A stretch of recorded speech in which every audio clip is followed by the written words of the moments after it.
Bonjour, dans cette vidéo nous allons découvrir ce que l'on appelle la loi des nœuds.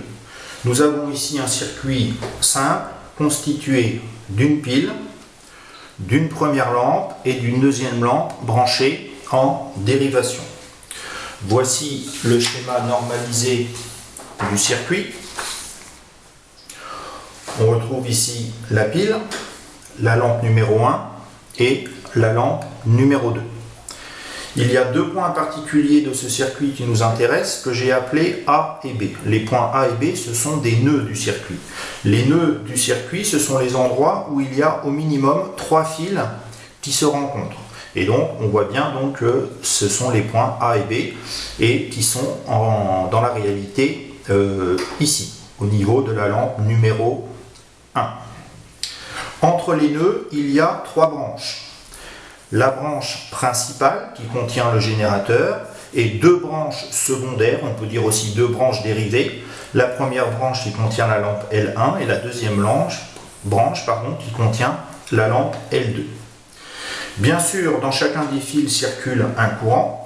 On appelle I le courant qui circule dans la branche principale, I1 le courant qui circule dans la lampe 1 et I2 le courant qui circule dans la lampe 2. Ici, ce que l'on se propose de faire, c'est de mesurer I1 et I2 pour essayer d'établir une relation entre ces 3 grandeurs. Pour mesurer le courant, nous allons utiliser des ampèremètres que nous allons insérer en série dans le circuit.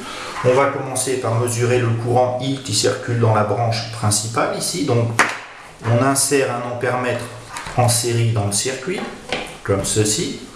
On allume et on mesure pour I un courant de 0,40 ampères. On va mesurer I2, le courant qui circule dans la deuxième lampe. On insère un deuxième ampèremètre en série dans le circuit. On allume et on mesure pour I2 un courant de 0,18 ampères.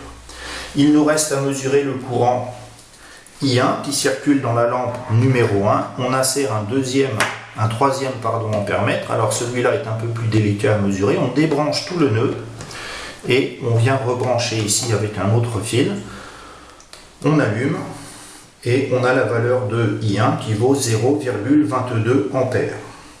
Alors il est assez facile de remarquer que si on additionne la valeur de I2 0,18 ampères et I1 0,22, 0,18 plus 0,22, on retrouve 0,40, c'est-à-dire la valeur du courant I.